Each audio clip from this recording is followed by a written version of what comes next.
All right, well, we're back to discuss Love and Mercy, and if you watched our review, we gave it high marks. We enjoyed it quite a bit. Enjoyed the sound production.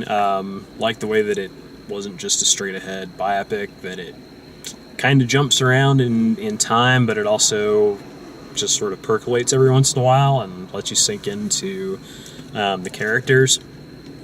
One of the things that I noticed a lot, just because I know a lot about the history of what happened with him and the whole thing with Landy, or basically the whole thing with him getting kicked out of the Beach Boys and losing all of his music and being laying in bed for 3 years and ending up with Landy, and that this car saleswoman like got him out from under all of that. I kept expecting there to be more. Because I knew all that part of the story, I expected there to be more dramatic tension with a lot of that stuff. And instead, what the movie does is it kind of switches between, there will be some intense conversations, and then it'll skip to like a different part of his life. And in that other part of his life, he's just there and he's very still, but something's happening in the soundtrack that's telling you that there's a lot of tension.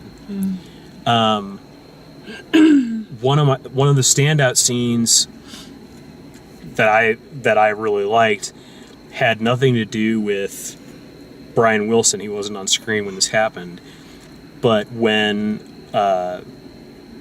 Melinda goes to meet Dr. Landy, like for the first time, and she sits down in his place and talks to him, there's that tea kettle that just slowly gets louder and louder and louder and louder, as she's realizing this man is insane. This man is like, there's something wrong here. And it was just a perfect. That's nicely done. That one little sound, and they, it's all the back speakers are that tea kettle, and it's just like. And then he goes, "Do you want some tea?" And I was like, "Perfect." Yeah. Like I actually Do you thought, want to share in this madness? Like I that was amazing. There was another one that was kind of on the nose, but it worked too, where they're all in the pool, and he keeps talking about come out here into the deep end where it's safer. Yeah. Okay. I definitely would picked up on the cues of the music being the main like pusher for his anxiety, his fears, how he was going to control things, or if he was ever going to get control. So I think I enjoyed that most of all, and just his interaction, when he was paranoid that they were coming to find him, they were underneath the stairs, or he was telling Elizabeth Banks to hide, but she was just watching. I was surprised that she wasn't like, I'm sure she was probably overwhelmed, but she still was able to like calm down in the situation and then look for help. Well, he was paranoid, but he was also right. Like they were on their way back. They were coming. They but still. like overslept and all of that stuff. It's like he confused that with his dad would get angry, and he knew punishment was coming, so he kind of confused them, and it was just all authority figures to him. Yeah. That totally reminded me of that saying that like an artist is someone that has no dividing line between their childhood and their adulthood. There's like, it just kind of blended it, and this was kind of portrayed very much like that, in that even towards the end you kind of saw him as a kid and as an adult, and it was almost like the end of 2001: A Space Odyssey. Yeah. With the guy, just he's still this little kid on the inside, I loved that scene where he kept changing back. He'd see his father, that was pretty cool, and huh? then he saw himself as a young man. Yep. And his younger Same self guy. saw him as a baby, or a kid. Kid. But I think one of my favorite scenes was right after they got out of the studio, and he's doing pet sounds, and he's just laying on the hood of the car. And at first, they use the sound as kind of faint. You can hear what's going on in his head, and it just sounds like chaos for a little bit, and then all of a sudden, it starts coming together a little bit more, and a little bit more, and then all of a sudden you've got recognizable music. Yeah.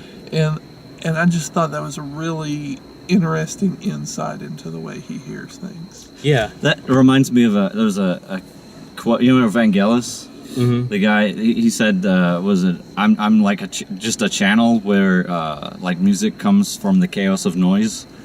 Like, made me think of this movie where, like, you've got to process all these possibilities, all these kind of bubbling quantum possibilities, and then channel it out as something someone can listen to. Well, and he also goes into the fact that he's like almost deaf in one ear, and it's because he was beaten. And when that happens, you hear things. I mean, that's part of Tinnitus. that is a side effect of that particular problem.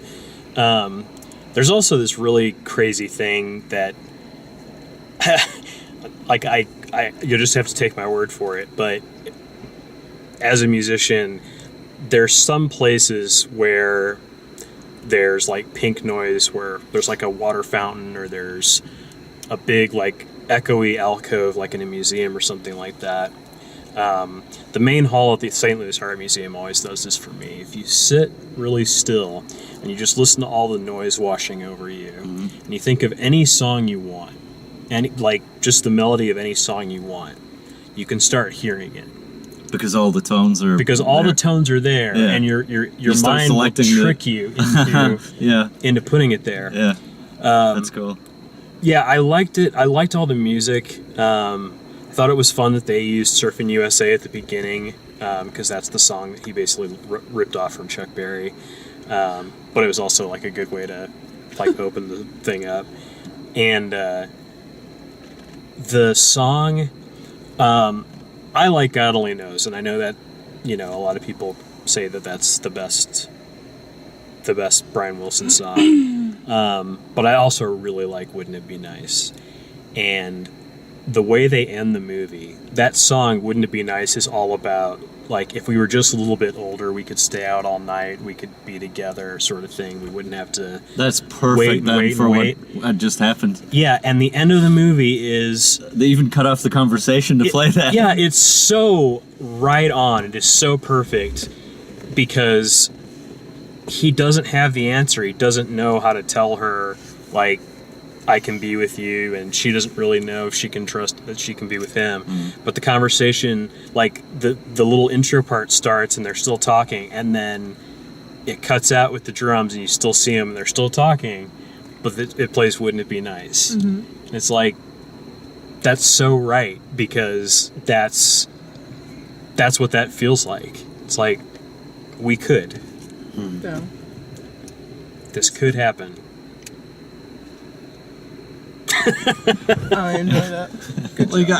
That's Love and Mercy. I didn't think about that, but now that you mention it, that scene is a lot better in my head. Because that is pretty cool when you think about it that way.